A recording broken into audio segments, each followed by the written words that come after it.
सासरच्या लोकांकडून होणारा आतोनात छळ आणि बाळासाठी तुटणारा जीव लेखक शंकर पाटील यांनी या कथेत मांडला आहे. अगदी पाषाण हृदयी माणसाच्या हृदयाला ही पाझर फोडेल अशी कथा. पाना. नमस्कार, मी अक्षरा पाटील. पुस्तक वाचन या यूट्यूब चॅनलमध्ये आपणा सर्वांचं खूप मनापासून स्वागत. मित्रांनो, लेखक शंकर पाटील यांच्या जन्मशताब्दीच्या वर्षानिमित्त त्यांच्या विविध कथा आपण घेऊन येत आहोत. तत्पूर्वी चॅनलला पहिल्यांदाच असाल किंवा चॅनल यापूर्वी सबस्क्राईब करायचं राहून गेला असेल तर आधी सबस्क्राईब करा आणि कथा कशी वाटली ते कमेंट करून जरूर कळवा. पान्हा. लेखक शंकर पाटील. 1.5 वर्षाचं तानं पोर पिता पिता तसंच पुढ्यात झोपून गेलं होतं. रत्ना त्याला पोटाशी कवटाळून डोळे गाळत होती. तिच्या डोळ्यांचं पाणीच तुटत नव्हतं. सारखं भडभडून येत होतं. द्यायला सगळी आग लागल्यागत झाली होती. अंगाचा डोंब उसळला होता. खाईत पडल्यागत झालं होतं. करू नये ते तिच्या दादल्यानं केलं होतं. सासूचं ऐकून फडाफडा त्यानं चाबकानं मारलं होतं. अंग सगळं हिरवं पिवळं करून सोडलं होतं आणि एवढं मारूनही त्याचा हात थंड झाला नव्हता. रात्रीचं उठून त्यानं बचकाभर चटणी भरली होती. रात्रभर रत्ना ठो ठो बोंबलत होती. आग लागल्यागत झाली होती.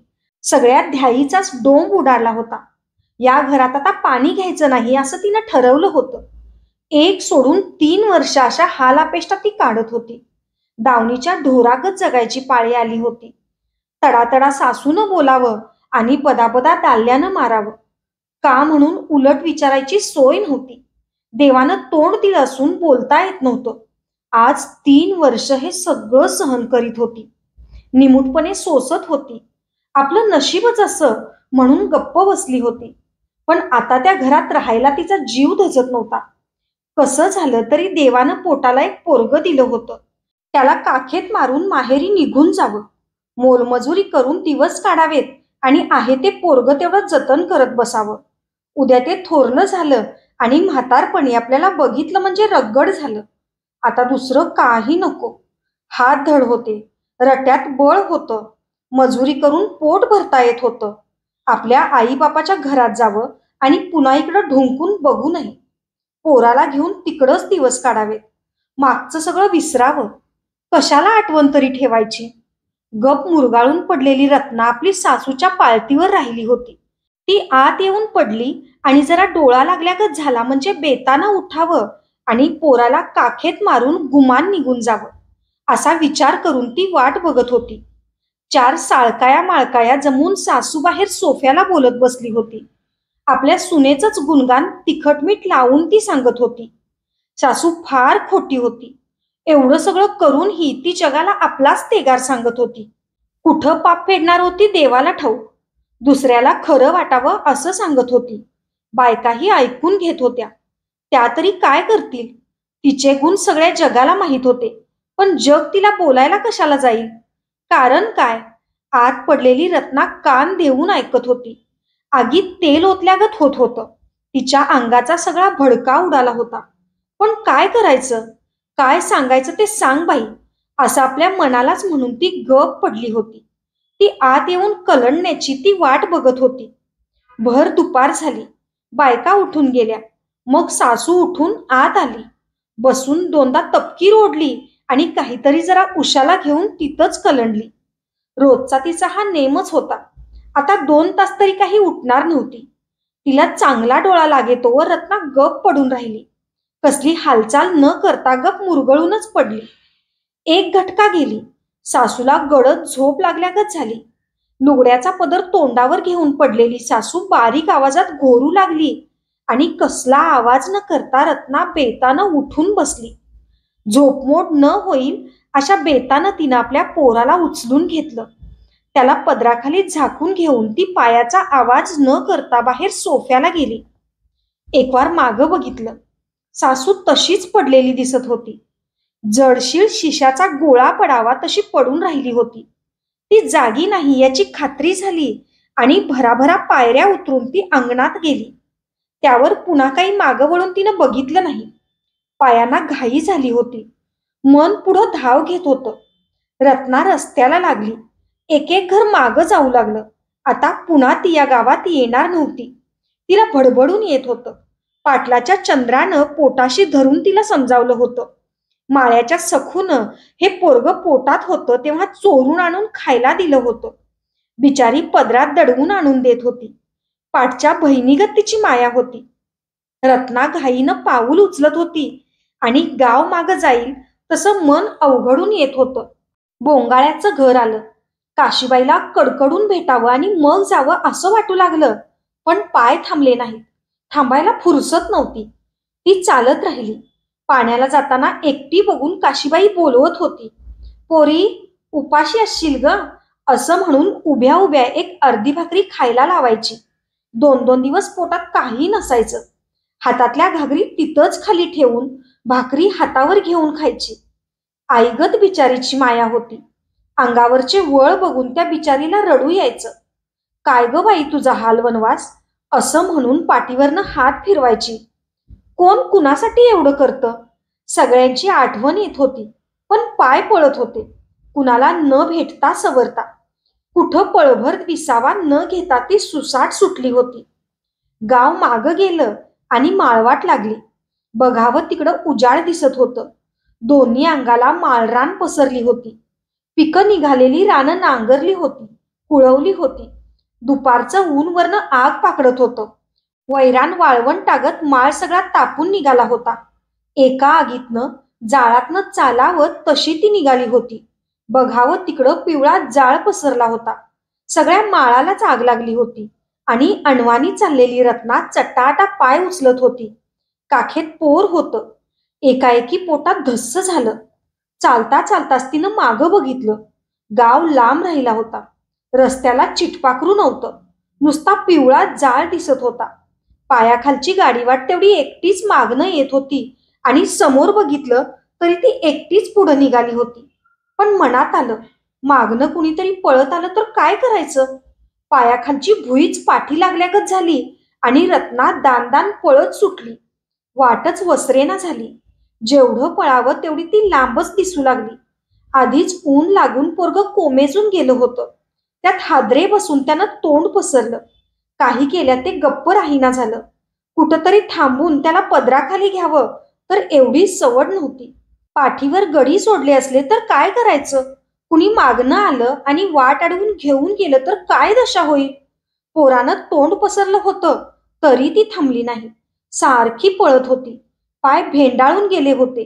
दम लागून ऊर भरून आला होता. घामानं अंग सारं थबथबलं होतं. अंगातली चोळी भिजून चिंब झाली होती, पण थांबून विसावा घ्यायचं काही सुचत नव्हतं. पोटात एक घाबरा पडला होता. खड्डा पडल्यागत झाला होता. आपोआपच पाय उचलत होते. वाट पळत होती. डोक्यावरचा दिवस खाली कल्ला आणि गाव समोर दिसू लागलं. आता मागणं कोणी येईल ही भीती मनात राहिली नव्हती. मागची धास्ती नव्हती, पण पुढची भीती वाटत होती. मनात येऊ लागलं, आईबाप काय म्हणतील? चल नेऊन तुला घालवून येतो असं म्हटलं तर काय करायचं? तिच्या घराण्यात असं कोणी पळून आलं नव्हतं. दाल्ला सोडून पळून यायचं म्हणजे एक लाजिरवाणीच गोष्ट होती. तिची तिलाच लाज वाटू लागली. पळून आलो म्हणून कसं सांगायचं? जगाला तरी तोंड कसं दाखवायचं? आईबाप तरी काय म्हणतील? त्यांना मान खाली घालायची पाळी येईल. हे काय करून बसलीस असं विचारलं तर काय करू? काही कळेना झालं. जीव अंतराळी झाला. आईबापांनीही टाकून दिलं तर कुठं जाणार? काय गत होईल आपली? कशी जगू? ह्या पोराला कशी वाढवू? खाली वाकून तिनं आपल्या पोराचं तोंड कुरवाळलं. उरात काटा मोडल्यागत झाला. ती तिथंच रस्त्याच्या कडेला खाली बसली आणि पोराला घेऊन पाजवू लागली. एकाला 2 दिवस तिच्या पोटात काही नव्हतं. उपाशी होती, पण दुधाची धार खाली गळत होती. नुकत्याच व्यालेल्या म्हशीला पाना फुटावा तशी माया फुटली होती. दूध गळत होतं. एका अंगाचं दूध पोराच्या तोंडात जात होतं आणि दुसऱ्या अंगाची चोळी भिजत होती. पोराला पाजवून झालं आणि मग ती उठून उभी राहिली. कशीबशी पावलं टाकत ती वाट चालू लागली. घर आलं आणि दाटून आल्यागत झालं. गळ्यातला हुंदका बाहेर पडेना झाला. पोराला घेऊन लेक अशी एकटीच दारात आलेली बघून आईलाही बसलेली जागा उठवेना झाली. कावरी बावरी होऊन ती तोंडाकडेच बघत राहिली. हुंदक्याने दाटून गेलेली रत्ना मान खाली घालून उभी राहिली होती. अंग सगळं थरथरू लागलं. वाऱ्यानं झाड लडबडावं तशी ती कापू लागली आणि एकाएकी आईच्या गळ्यात पडून तिनं हंबरडा फोडला. मायलेकी गळ्यात पडून हुंदके देऊ लागल्या. रत्ना विचारू लागली, आता माझं कसं होईल ग आई? रत्नानं सांगितलेली हकीकत ऐकून तिच्या आई वडिलांचं काळीज फाटल्यागत झालं. किती केलं तरी ती त्यांच्या पोटची लेक होती. तिला त्या खाईत ढकलायला त्यांचा जीवही धजला नाही. पुन्हा नांदायला तिला पाठवायची नाही असं त्यांनी ठरवलं आणि तिला आपल्या घरात ठेवून घेऊन ते बसून राहिले. तिलाही आधार मिळाल्यागत झालं. खाईतनं बाहेर पडल्यागत वाटू लागलं. असे 4-8 दिवस गेले. तिला बोलवायलाही कोणी आलं नाही. सासरच्या लोकांनी तिच्या चौकशीलाही कुणाला पाठवलं नाही. कुणी आले नाहीत, गेले नाहीत.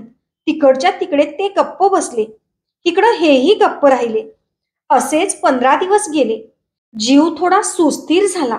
आता सासरचं कुणी येणार नाही हे नक्की झालं आणि मागचा घोर टळला. आणि एक दिवस रत्नाशी सोफ्याला बसली होती.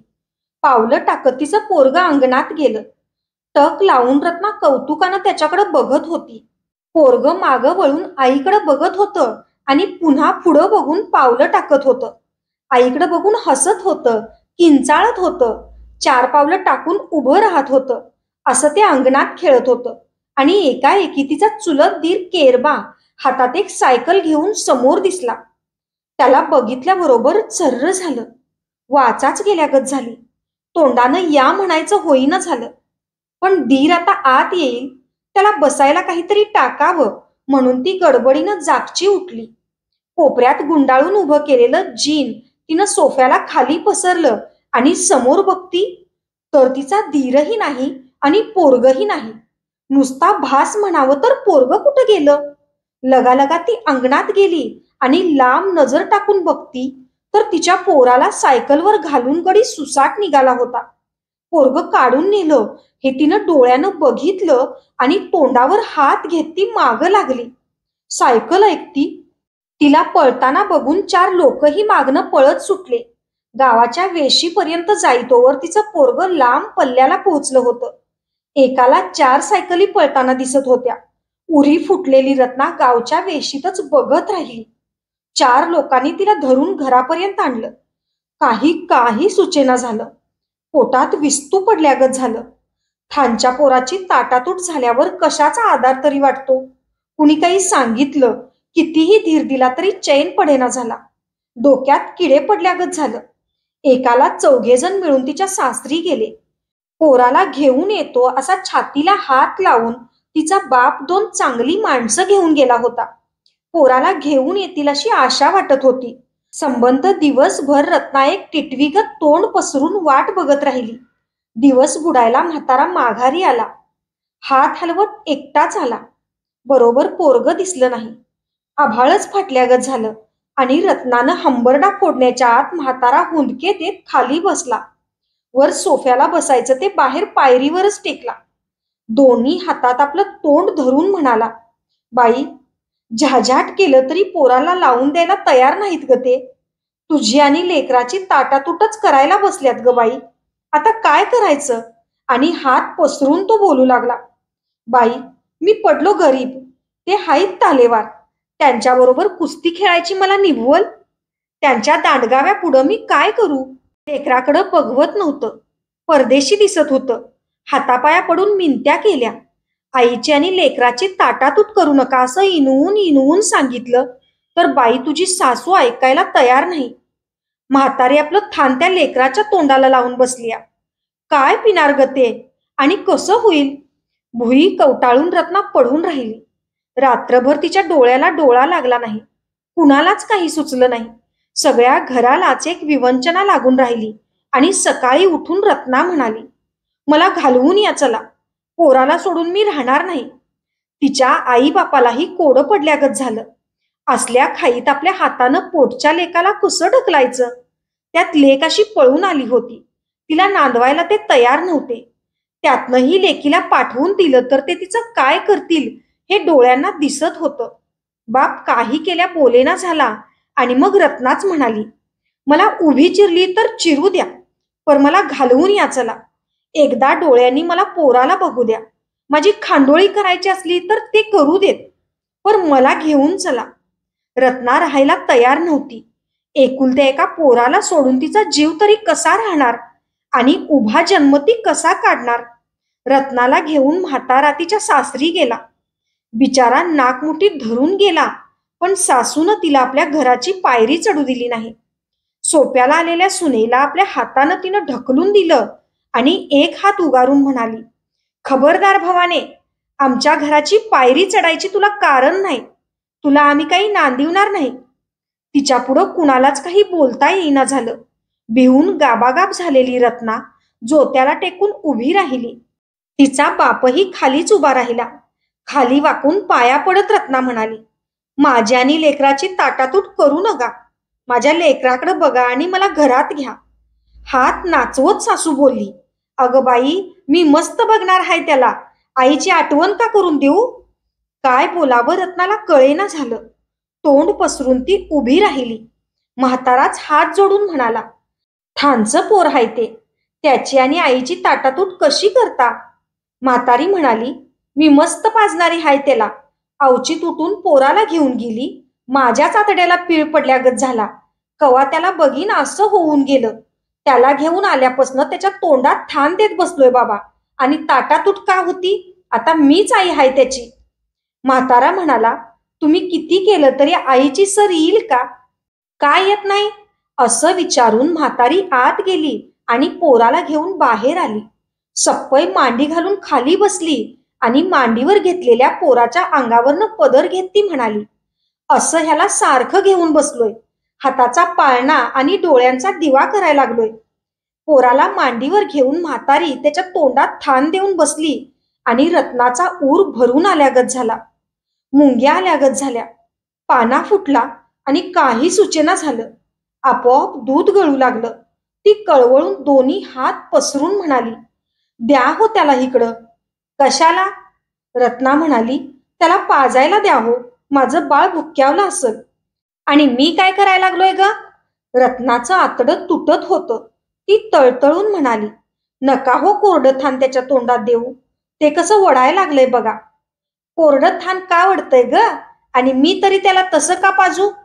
असं म्हणून पोराच्या तोंडावर झाकलेला पदर तिनं बाजूला काढला आणि तोंडातलं थान हातनं पिळून दाखवत ती म्हणाली, बघ हे दूध येतंय का नाही. एक बारीक पिचकारी उडावी तशी दुधाची धार झेप घेऊन पुढं येत होती. थँक्यू. अशाच नवनवीन आणि विविध विषयांवरच्या कथा, कविता आणि पुस्तकांसाठी पुस्तक वाचन बाय अक्षरा पाटील हे चॅनल सबस्क्राईब करा आणि पुस्तक वाचन कथा कशी वाटली ते कमेंट बॉक्समध्ये जरूर कळवा. थँक्यू.